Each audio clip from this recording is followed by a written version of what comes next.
Okay. Wow. I cannot do this in 30 minutes. I keep trying. It keeps going. Anyway, any questions or comments, observations?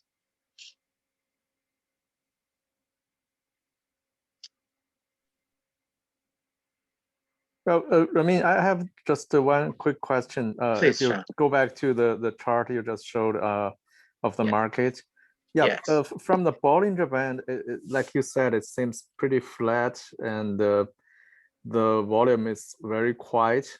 It may not be a good opportunity to do anything. I think you don't want to buy, you don't want to short. But from for example, the MACD or from the RSI, it is divergence. That's a divergence, right? Previously you have a high, and then now it's pretty low. How do you actually combine all those things? Does one signaling, the other does not signal, so you add them up, like give them a score system, or how do you do that? Okay. Well, let me see where the divergence. Number one, I don't use a lot with stochastics divergence. I use MACD, and you can use either the histogram or you can use the lines. So basically, I like to see what is it divergence. So right now, okay, we are embedded. So I'm not going to short this. Now, if we did break down and we went to overbought, and MACD is pretty flat actually. You can see the difference is very low. So that's kind of because of the quietness, that could reverse back. Then I might be more of a negative. But if it just continues, I'm not going to do anything. Like you said, that um, the question is, if I have a portfolio in NASDAQ, do I want to do anything?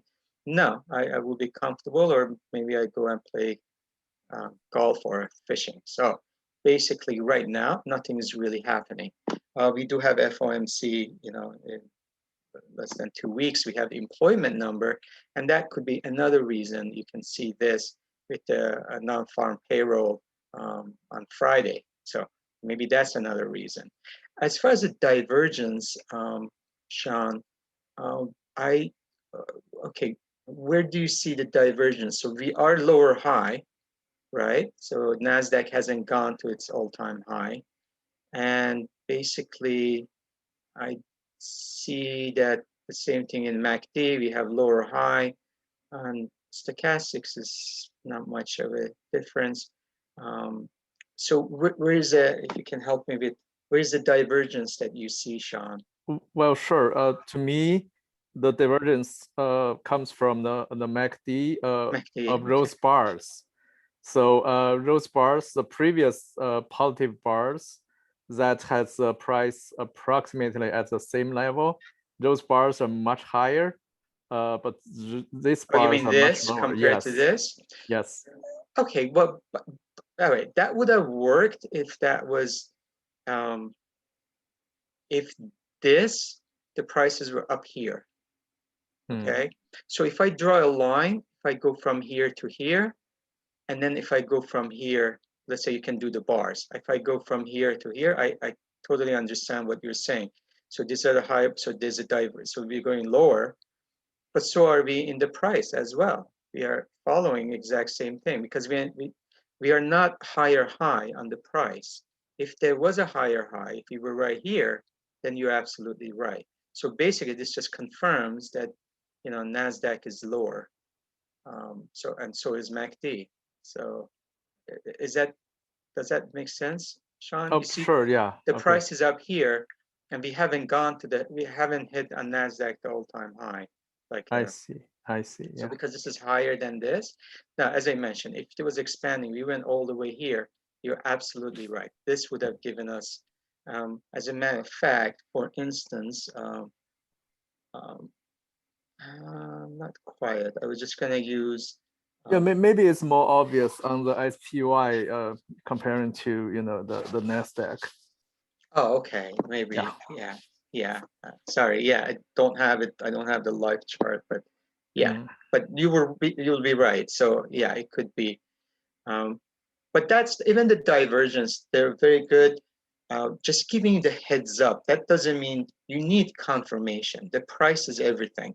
So the problem we have, and that's I think as a trader, and we've talked obviously a lot about this, like the FOMO, the fear of missing out, is basically it hurts our ego, for instance, when we are late in getting in or getting out. So what we do, we try to play ahead of the market. So basically it's better to be a little late but be confirmed. And that's what happens a lot of it, the false breakouts. And there's this old saying that, my broker knows all my stops, they make sure they stop me out. And then that's why we have all these false breakouts. And that's the reason I've come up with my 2-bar confirmation. So granted, maybe the first bar did go well the way we wanted and it worked out. But I found out that it's the second mouse usually gives me the biggest profit. So that's the same thing with divergence and other things. You just want to make sure, even if you have it, you don't want to be ahead of the market because the market can continue. And, again, that's what happens a lot of times. We take the profits too soon, for instance. And that's what I like to have my whole strategies based on segmentations. I take compartments. I take a little bit of profits, but I always have. And it goes back again, like with AMC.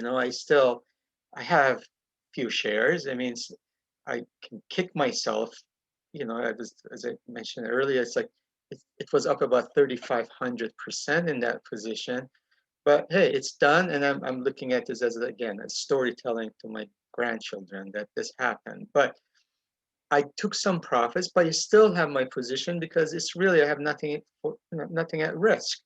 Basically, this is whatever happens. If tomorrow AMC goes to zero, so be it, because I already have taken my profits in a sense. But again, I don't have a lot of shares left. But it is something that we want to make sure we have that segmentation. So even if we are late, still okay. So just we don't want to. I know a lot of times I used to think I'm so smart. Oh, I'm going to tell this market what to do, and it usually backfires because the market is, I've said it before, equal opportunity dream killer. They don't care who you are, you're short, long, they just want to take your money away. So I learned that, okay, it's better be humble. So anyway, a long answer, sorry, Sean, but I hope it helped. So, Yeah, thank you. of course. All right, any other question or observation?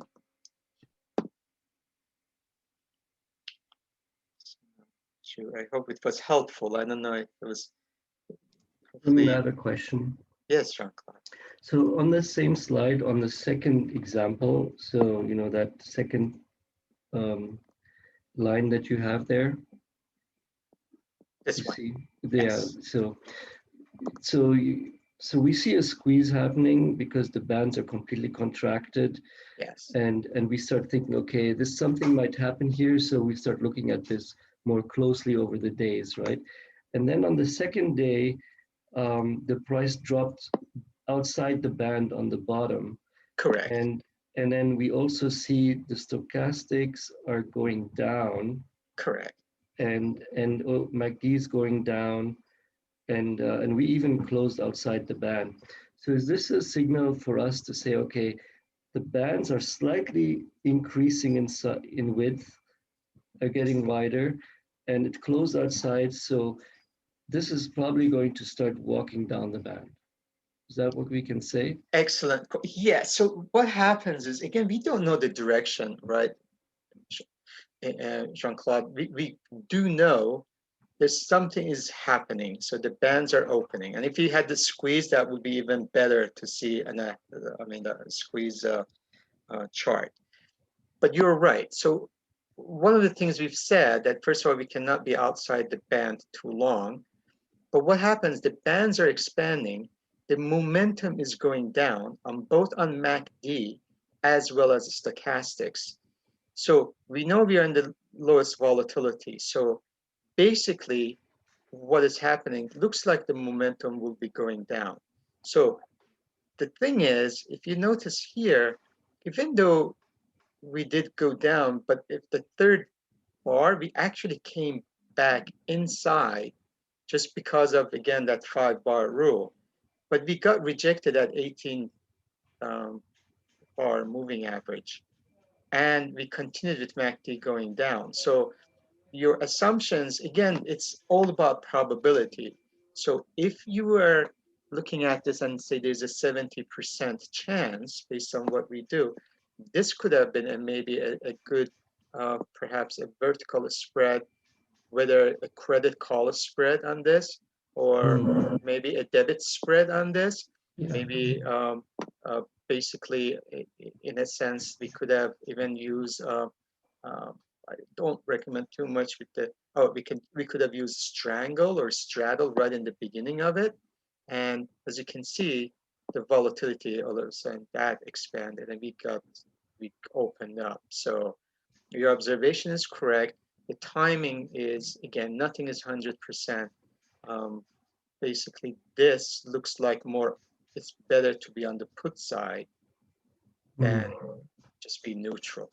So, Yeah, if we had shorted it, we probably would have been stopped out because there are these two yellow candles that would have stopped us out probably. that's true. On the other hand, again, you would have basically what you looked at is that 18-day moving average as a confirmation. So, but that's what I would have said. If you're gonna do the vertical, just Yeah. manage your risk. One of the things I'm glad you mentioned that because sometimes I've talked about like my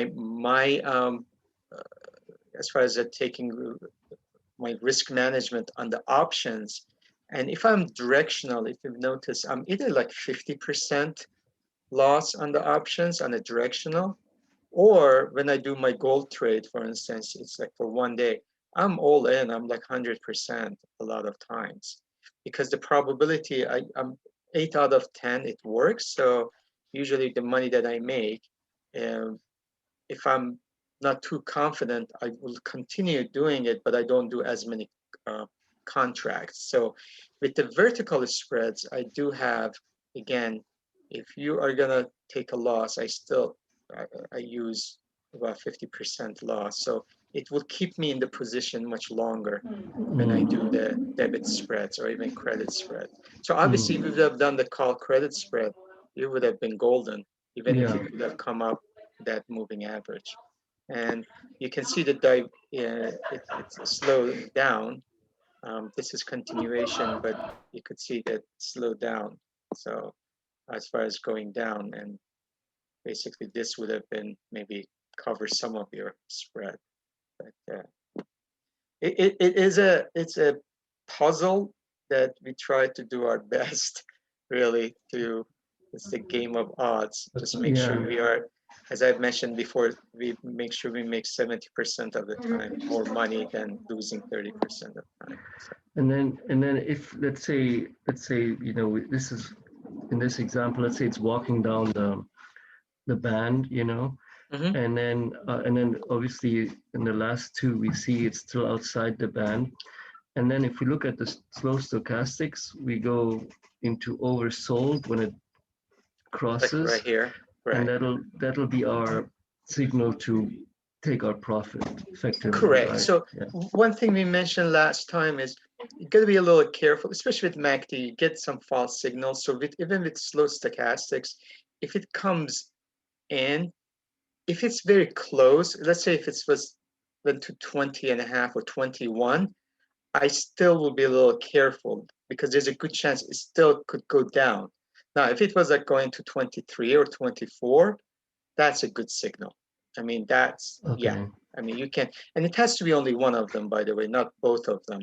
Mm. Um, for embeddedness, though, you gotta have both of them out over 80. So here we crossed the blue line, our faster one. It crossed up, but the red one had not. So in order to count this as a embeddedness, I have to have both of them together. As far as going to oversold, all I need is just one of them. Mm-hmm. So I don't know if that makes sense, but one of them, Yes. when it goes outside, I'm ready. So here, this one did go outside, and here I was getting a little warning, just be ready. You can see there was a fight here, overbought. Eventually, it just gave up. It could not get back inside. Usually, if it doesn't go back inside within one bar or one day, then you are basically in an overbought and things could happen. Mm. And again, you could we- confirm it with MACD as well. So and when it happens, when it goes oversold or overbought, that could be also a signal for us we could do a vertical spread. that's correct. Yeah. Right, So you could because do a we know it's vertical going put the spread. opposite. Yeah. Yeah. Credit. Yeah, definitely. Thank you, Remy. Good. You're welcome, Jonathan. Okay. Any other questions, comments? Sorry, I'm keeping, again, I thought this would be a 30-minute one.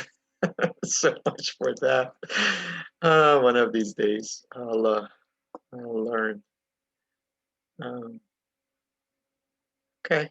Well, if there's no other comments, no questions, I wish you a wonderful rest of the week. Just be aware again, Friday is the non-farm payroll, so the markets could be looking for that to get some directions as far as the Fed move, as far as what is going to happen with our politicians and with the infrastructure, and then obviously we have the FOMC in a couple of weeks or so. So it will be interesting to see how the job market is doing. With that in mind, then I look forward to seeing everyone on Saturday. Wish you a wonderful, wonderful again week ahead, and till we see each other on Saturday. Thank you very much for being part of this. Have a great, Thank you. great Thank you, weekend. Remy. You're welcome. Have a Bye-bye. good evening, Romain. Thank you. Thank you, Bobby. Bye-bye. Bye. Bye, everyone.